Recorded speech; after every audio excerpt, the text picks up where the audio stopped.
Doctor Mohammad ইউনূসের নেতৃত্বাধীন অন্তর্বর্তীকালীন সরকার ঠিক পথে এগুচ্ছে কিনা এমন প্রশ্নে ভিন্ন ভিন্ন মত পাওয়া গেছে রাজনৈতিক দলগুলোর মধ্যে। বিএনপি মনে করে জনগণের আশা আকাঙ্ক্ষার প্রতিফলন ঘটাতে পারেনি অন্তর্বর্তী সরকার। অন্যদিকে জাতীয় পার্টি ও জামায়াতে ইসলামী মনে করছে সঠিক পথেই আছে অন্তর্বর্তী সরকার। আন্দোলনে শহীদদের আত্মার মাগফিরাত কামনা করে ৮ আগস্ট ডক্টর মোহাম্মদ ইউনূসের নেতৃত্বে অন্তর্বর্তীকালীন সরকার ক্ষমতা গ্রহণের পর ঘুরে ফিরে আলোচনায় আসছে এই সরকারের মেয়াদ কতদিন থাকবে, সংস্কার ও নির্বাচন কতদিনের মধ্যে শেষ হবে। যদিও অন্তর্বর্তীকালীন সরকার এখনো সংস্কার ও নির্বাচন নিয়ে কোনো রোডম্যাপ ঘোষণা করেনি। শপথ গ্রহণ করতেছি যে রাষ্ট্র সংস্কারের শনিবার থেকে রাজনৈতিক দলগুলোর সঙ্গে বৈঠকে বসতে যাচ্ছেন প্রধান উপদেষ্টা।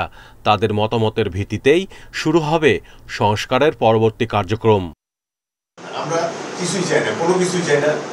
বিএনপির এই স্থায়ী কমিটির সদস্য মনে করেন অন্তর্বর্তীকালীন সরকারের উদ্দেশ্য হওয়া উচিত দ্রুত নির্বাচন দেয়া, তা না হলে ব্যর্থ হওয়ার শঙ্কা আছে। আমরা মনে করি তাদের প্রধান কাজ হলো একটা সুষ্ঠু নির্বাচনের ব্যবস্থা করা, কিন্তু তারা নির্বাচনের চাইতেও বেশি গুরুত্ব দিচ্ছে সংস্কারে। যেই সংস্কার করতে তাদের কথাবার্তা শুনে মনে হয় যে 5 থেকে 10 বছর সময় লাগবে, যে তারা অধিকাংশ ক্ষেত্রেই জনগণের আশা আকাঙ্ক্ষার প্রতিফলন ঘটাতে পারেনি।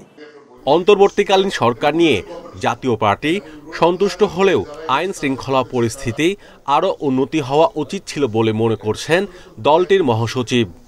আমরা এই সরকারের কর্মকাণ্ডে খুশি, তবে একটা জিনিস বলবো, সেটা হলো এখন পর্যন্ত ল অ্যান্ড অর্ডারের বিষয়টা কিন্তু এখন পর্যন্ত পুরোপুরি কন্ট্রোল হয়নি।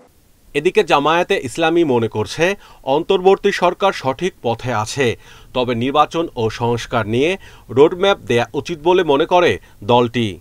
এমন একটা কঠিন অবস্থার পরে এতগুলো চ্যালেঞ্জ সামনে রেখে এই সময়টাকে খুব একটা পর্যাপ্ত যথেষ্ট বলে আমার মনে হয় না। খুব স্বল্প সময়ে তারা যতটুকু এগিয়েছেন, যতটুকু অগ্রগতি তারা লাভ করেছেন, সেটা ব্যাপারে আমরা আশাবাদী। তবে দলগুলো মনে করছে অন্তর্বর্তী সরকারের ব্যর্থ হওয়ার সুযোগ নেই। Mahmudul Hasan, independent news, Dhaka.